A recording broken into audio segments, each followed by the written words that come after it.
dugg ci suñu obligation vis-à-vis des populations ci domaine santé te ñëpp xam ni santé c'est une compétence transférée mais damay wax sama gars yi ñeneen ñi toujours les autres politiques nee naa leen compétence transférée la dafa bokk ci 9 domaines de compétence mais en même temps état bi bu la dénkee dara day def transfert de moyens parce que bu ñu la nee compétence bi yaa ko yor état bi da ciy boolaale un transfert de moyens et dans le domaine de la santé transfert de moyens boobu état duñu jox pour ci wàllu éducation day tourner autour de 11 millions donc pour gérer 11 postes de santé donc xam ngeen ni kon loolu moom day indi ay jafe-jafe yu bëri lay doon dénk nañ la compétence mais moyens yu nga xam ni ñoom lañ la waroon dénk pour nga doxalee ko amu ci mais n'empêche ba yàlla defee ñu nekk ci boppu mairie bi ci domaine de santé quand même def nañ ci ay jéego surtout ci yenn quartier yu nga xam ni les postes de santé n'étaient pas fonctionnels mooy quartier Kër Issa quartier Pognène c'était des postes de santé qui étaient construits depuis 1998 et qui étaient sans clôture lépp loo tàmbale depuis 1998 xam nga boo ko fa bàyyee ba 2014 bâtiment amatu fa donc nous avons achevé ces 2 postes de santé et au niveau de Kawsara aussi quand l'ICP nous avait saisi que ni amul logement nous avons construit un logement bien que le logement soit exécuté def nañ fa un logement mais beneen bi nga xam ni moom moo am solo te actuellement le marché vient d'être attribué parce que procédure la mooy la délocalisation du poste de santé de Nguent sur un autre site donc il y aura un nouveau poste de santé qu'on va construire totalement à Nguent d'un montant de 70 millions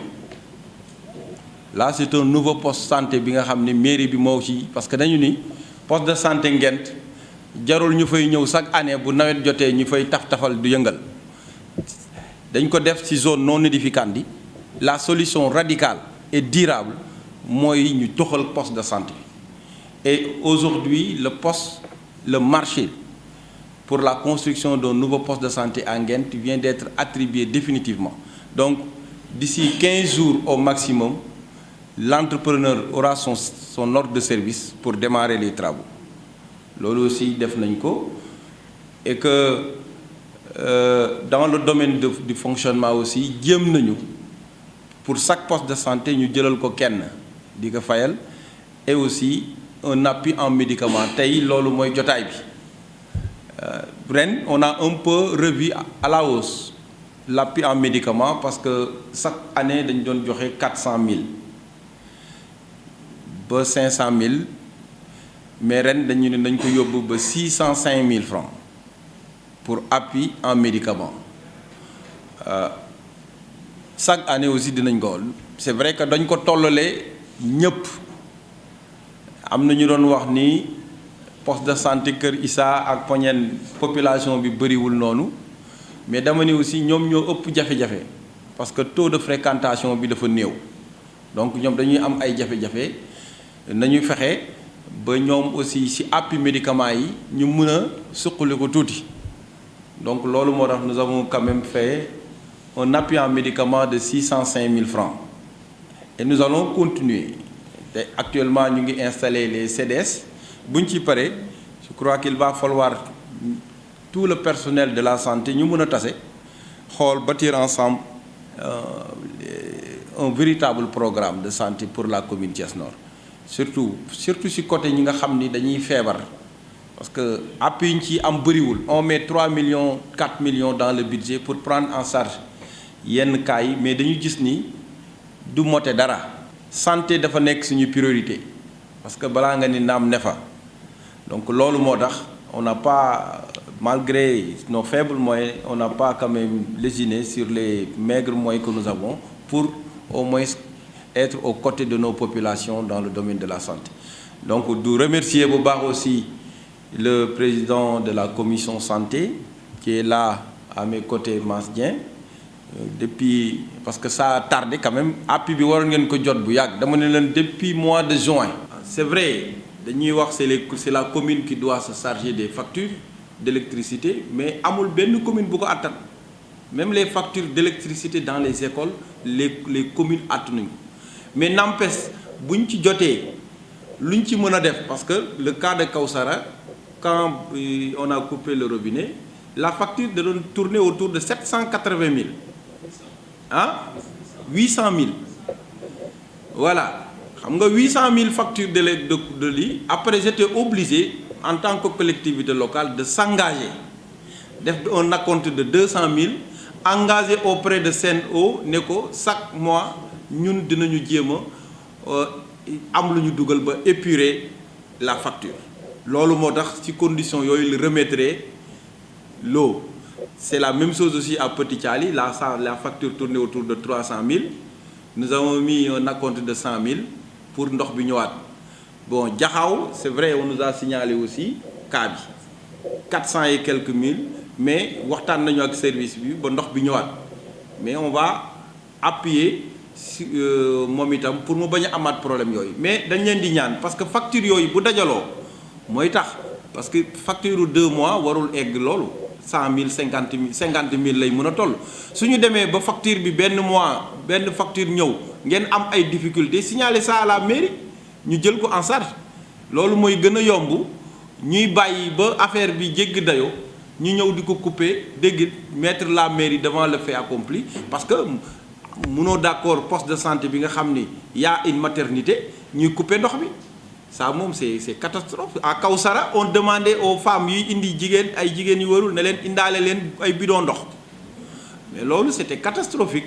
Mais yalla dimbalé nañu quand même tous ces postes de santé yu amone problème bobu rétablir nañu l'eau et que la mairie aussi va assurer le suivi. Et di la gërëm monsieur le maire di nuyu ñi nga xamanté ñoo fi tew di nuyu sama collègue infirmier yi nga xamanté ñoo ma tek fi pour ma waxal len deug la affaire bi xawna yeex waye comme jot nañ ci rek alhamdullilah ñi ñaan yalla gëna yok parce que poste de santé yi ku ñu xam seen difficulté prise en charge personnel bi difficulté ay réflexion ay difficulté lu bari dal problème bari nañ ci ndox mi fi électricité lay ñu Senelec ki ñu dafa metti bu ñu amee nag ay maire faaw ñu leen di wax ñuy faral di ñu gestu mooy ñu bokk kuréel di waxtaan bu ñu bokkee kuréel di waxtaan di nga xam suñu jafe-jafe boo xam ne suñu jafe-jafe dinañ ci mën a apporter ay solution maas duma bàyyi ma fen sonal naa ko trop ci médicaments yi nii moo tax peut-être mu gën ma ràññee ci ICP yi parce que chaque 2 jours dinaa ko woo téléphone peut-être gars yi yëguñu ko mais lu ma doon def la pour vraiment ñu mën a rentrer dans nos fonds. Bon, dinañ la remercier nak di remercier aussi cette équipe parce que dañ né nit lu ma defal ci kiyam donc ci gërëm dañ ci gërëm donte xam nañ né fonds de dotation c'est l'état mais comme yaa ko diligenté ba mu yegg aussi dañ ci gërëm di la ci sant su mën a yokk tamit ñu jël su mën a yokk ñu jël parce que boo xoolee le nombre de postes dans la zone nord c'est 11 structures bu ñu amoon 10 millions sax bu ñu ko diviser par 11 ku nekk du am 1 million donc il nous faut des millions et des millions pour ñu mën a am satisfaction jàppale bi ngay jàppale aussi structure ci recrutement yi aussi ngay gën ko yokk am na ñu amul fexeel ñu am ñi am aussi nga xool ñooñu ndax da nga leen di yokkal wala da en tout cas la santé a besoin des collectivités locales parce que comme ni nga ko waxee la santé fait partie des 9 domaines de compétences loolu xam nañ ko vraiment ñi ngi attirer seen attention di leen ñaan aussi ngeen gën a jàppale santé. yeneen communes yi gis nañ ni ñuy doxalee am na ñoo xam ne ñu ngi xuloo ak seen maire am na ñoo xam ne am na ñu taxawee mais mosuma dégg benn bruit jóge ci ICP zone nord mu neex ñu ngi noppi mu naqari ñu ngi noppi parce que déjà lii rek wane na ko depuis février jusqu'au mois de presque décembre jotoo sa médicament kenn mosu ko saqat dañ koy wax di reesaan sax di la portefeuille di wax ak yow comme ñaani may def waa sama waay fa leen toll ci médicaments yi maanaam dëgërul ñu dara loolu nag vraiment c'est à souligner monsieur le maire c'est des infirmiers vraiment très dignes très responsables loolu moom vraiment ñun au nom du conseil municipal rafet nañ ko trop suñu diggante ak yéen et même les CDS kenn sonnaluñu wax dëgg yàlla loolu nag il faudra ngeen xam ko ma wax ko parce que man maa doon seq yéen relation yooyu te rafet na yàlla continuer relation yooyu par contre maa ngi wax ne en fait moom le maire ku nekk xam ne li mu def ci côté santé te ñaan nañ yàlla nag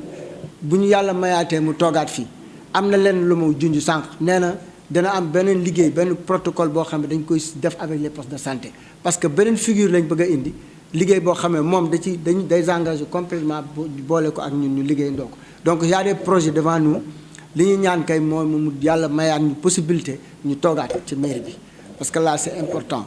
donc ñu ngi ñaan daal gars yi ne leen vraiment kontaan nañ ci yéen di tëj nag di xamal ne leen boo gisee procédure bi ñu def ko on a été pendant des années très fatigués par rapport au district sanitaire de Thiès ndax chaque fois su médicament yi ñëwee dafay jaar ngeen am loo leen di perte bii cette fois ci fexe nañ ba mu jaar bi nga xam ne jaar léegi directement su amee incha allah bu ñu toogaatee même procédé lay doon donc ce sera au niveau de la PRA et directement au poste de santé dootul jaar ICP dootul jaar le poste de santé centre de santé loolu c'est bon à dire parce que ñi xamee ko noonu n'est-ce pas donc vraiment je vous remercie